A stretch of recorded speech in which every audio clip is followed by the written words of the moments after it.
त्यांना माहिती आहे मी आज पण जिथं गारपीट झाल्या, ज्या शेती खराब झाल्या तिथं गेलो, त्या शेतकऱ्याला भेटलो. दादाची खूप आठवण येते. पण मला माहिती आहे ही बारामती, सगळे बारामती नुसतेच दादांचे आणि दादा सारखे बोलायचे ते आहेत कारण तुम्ही आहात म्हणून महाराष्ट्र आहे.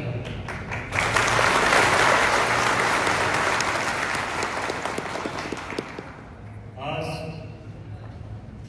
मला तुम्हाला सर्वांना एक विनंती करायची आहे.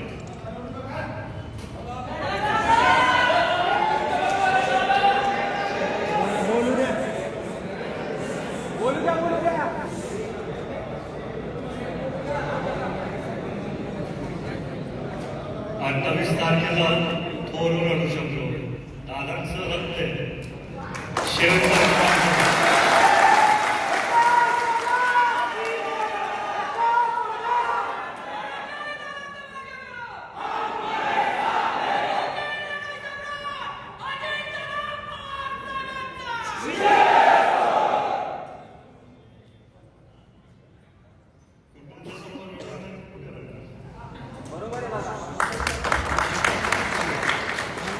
तर मला आपल्या सर्वांना विनंती करायची आहे.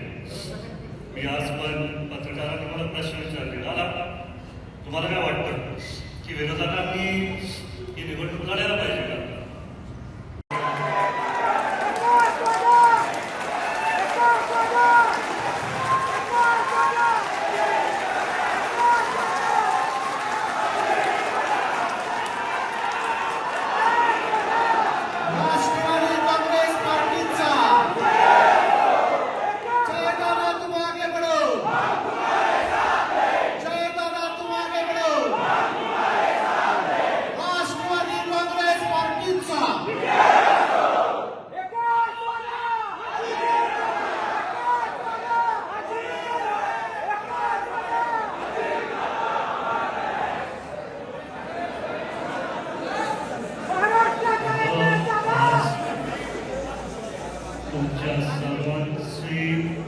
तुमच्या सर्वांचं प्रेम दादा बघतायत आणि त्यांना माहिती आहे मी आज पण जिथं गारपीट झाल्या, ज्या शेती खराब झाल्या तिथं गेलो, त्या शेतकऱ्याला भेटलो. दादाची खूप आठवण येते. पण मला माहिती आहे ही बारामती, सगळे बारामती नुसतेच दादांचे आणि दादा सारखे बोलायचे ते आहेत कारण तुम्ही आहात म्हणून महाराष्ट्र आहे.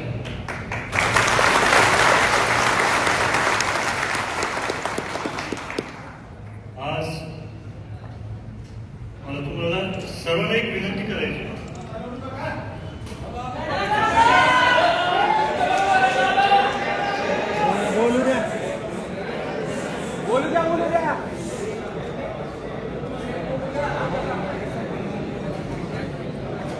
आज 28 तारखेला थोरवर आणू शकलो. दादांचं रक्त आहे. शेवटचा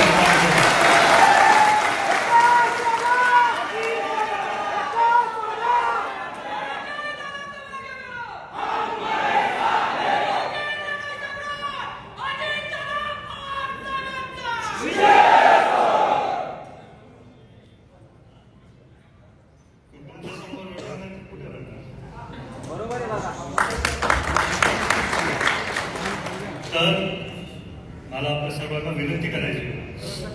मी आज पण पत्रकारांनी मला प्रश्न विचारले, दादा तुम्हाला काय वाटतं की विरोधकांनी ही निवडणूक लढायला पाहिजे का?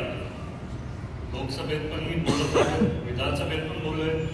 दादा आपल्यात नसतील पण आपल्या हृदयामध्ये आहेत. त्यांनी सगळे गुण आपल्या सर्वांमध्ये आहेत. त्याच्यामुळे मी त्यांना बोललो सगळ्यांनाच लढायचा अधिकार आहे, पण बारामतीकरांनी ठरवलेलं आहे आधी पण ठरवलेलं, आता पण ठरवणार, भविष्यात पण ठरवणार. कारण अनेक वर्षापासून जे विकास दिसत आहेत त्या आदरणीय दादांमुळे, पवार साहेबांमुळे. मी तुम्हाला माहिती आहे, सगळ्या निवडणुकीत पूर्ण पवार कुटुंबाचा उल्लेख केला. याआधी पण, ज्या आधी भविष्यात पण ते करत जाईल. कारण सगळ्याच पवार कुटुंबातल्या सदस्यांनी, बारामतीच्या सगळ्याच कुटुंबातल्या सदस्यांनी एकत्रित येऊन काम केलं. राजेंद्र काका असू द्या, सुप्रियाताई असू द्या, पवारसाहेब तर आहेत, श्रीनिवास काका असू द्या, दादांचं तर सगळ्यांना कायमच दिसत आलं आजपर्यंत. सुनेत्रा वहिनी असू द्या, त्यातल्या त्यात तुम्हाला सगळ्यांना एक सांगू इच्छितोय की आमच्या पिढीतल्या, म्हणजे रोहित दादा, पवार दादा, दादा, मी, आमच्या पिढीतला मीच होतो पहिला त्यांनी प्रचार केला 2014 मध्ये. तेव्हा त्या काळात पण खूप छोटं होतं. त्यांना दादाला तरी वाटलंच नव्हतं की मी एवढं चांगलं भाषण देईल. त्याच्यामुळे दुर्दैव आहे की हे माझं दादांच्या समोर शेवटचं भाषण होतं. पण मला मनात कुठेतरी चांगलं वाटतं की दादाने जेव्हा तो उल्लेख केला, हसत उल्लेख केला की माझ्या चिरंजीला भाषण देता येतं. माझा मुद्दा काय आहे की पवार कुटुंबातले सदस्य कधी आधी आले, नंतर मध्ये आले, तसे येत गेले. पण बारामती जी मी आधीपासून बघितली, 2014 पासून जे दादांचे कष्ट बघितले, तो बदल मी बघितला. विद्या प्रतिष्ठान असू द्या, MIDC असू द्या, आताच कोणतरी बोललो जिराय काय शब्द दादांनी केलं ना, तो शब्द काढून टाकला. दादाचे कर्तव्य, दादांचं कामाची पद्धत. आज पण जेव्हा मी सगळ्या शेती बघत होतो, तिथं नुकसान झालं, अंदर बसलं सगळेच, तिथं दादाची आठवण का आली? कारण मला कोणीतरी सांगितलं की दादा असे असते तर रात्रीच्या रात्री सगळे अधिकारी तिथं पोहोचले असते. मी त्यांना बोललो, रक्त तर आहे, शिकतो थोडं येईल तुमच्याकडे, येईल.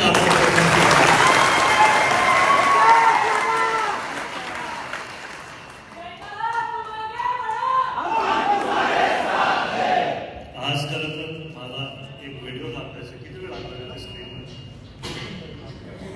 ह्याच्यावरती वेळ लागतो, मी बोलतो ना. नाही तर त्यातल्या त्यात भरपूर विषय जे माझ्याकडे आले, त्याच्या संदर्भात मला वाटतं की आपण सर्व चर्चा करू, एकमेकांबरोबर संवाद साधू. काय आपल्या बारामतीकरांनी पवारचा आवाज ऐकला आहे तर ते बोलतात की ऐकायचंच नाही. त्याच्यामुळे सगळे तर माईक ओढी चालू जातात. पण तसं नाही हो, सगळे आपण एकच कुटुंब आहे. पवार असू द्या, सगळ्यांना संवाद साधायला कधीतरी वेळ मिळतो. आताच माझ्याकडे मला खूप मागणी आली की तुम्ही गावाला फिरा, कुठे आता कोण बोलला तो बदला. लोकसभेत फिरलो, विधानसभेत फिरलो, नाहीतरी फिरणार, भविष्यात पण फिरणार, आज फिरणार बारामतीच आपली ही तिथं चालू आहे. जेव्हा एवढा मोठा घटना बघितला आणि तो दादांनी त्यांच्या काळात सगळी कामं नियोजन करून ते दुर्दैवाने आपल्याला सोडून गेले. पण दादांचं बारामतीचं संपूर्ण स्वप्न पूर्ण करायला मला तुमच्या सर्वांची खूप गरज आहे. कारण इथं MIDC आपल्याला वाढवायचे. दादा असताना मीच त्यांना एक सूचना दिली की दादा, कंपनीज आहेत पण आपल्याला थोडं वाढवायला पाहिजे.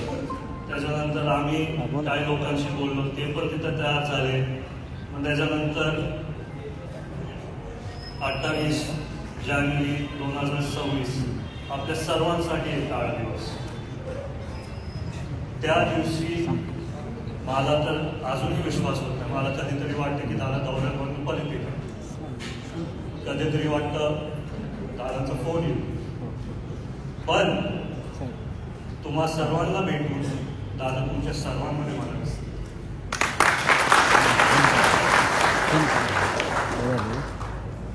मला त्या पत्रकारांनी विचारलं की तुम्ही पत्रकार परिषद घेणार होता, त्याच्या संदर्भात काय झालं. मला तुम्हाला सांगायचं का, तुम्ही माझ्या कुटुंब आहे. CIDने माझं रक्त घेतलं, DNA चेक करायला. CID अधिकाऱ्यांसाठी बरोबर मी कायम संवाद साधला.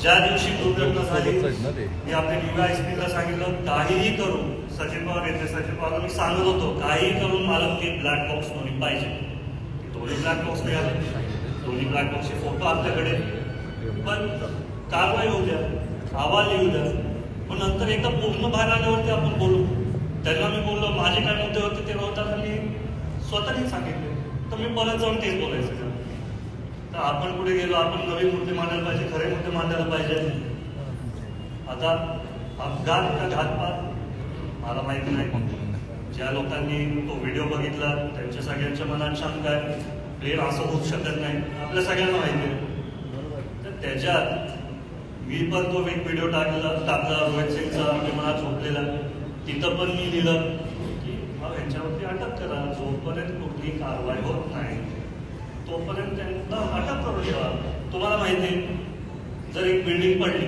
नाहीतर बिल्डिंग मधला स्लॅब पडला ते तिथल्या कामगारांना नाहीतर इंजिनियर नाही उचलत डायरेक्ट मालकांना उचलतात कुठल्या तरी रेस्टॉरंटमध्ये नाहीतर कुठेतरी आग लागली तर आता गोव्यात काहीतरी झालं ते 2 मालकांना लंडनवरून उचललं जाणं पोलिसांनी मला कुठेतरी वाटतं महाराष्ट्रातील सर्व बातम्यांचे विश्वासार्ह व्यासपीठ सकाळच्या सर्व सोशल मीडिया प्लॅटफॉर्मला लाईक, फॉलो आणि सबस्क्राईब करा. तसंच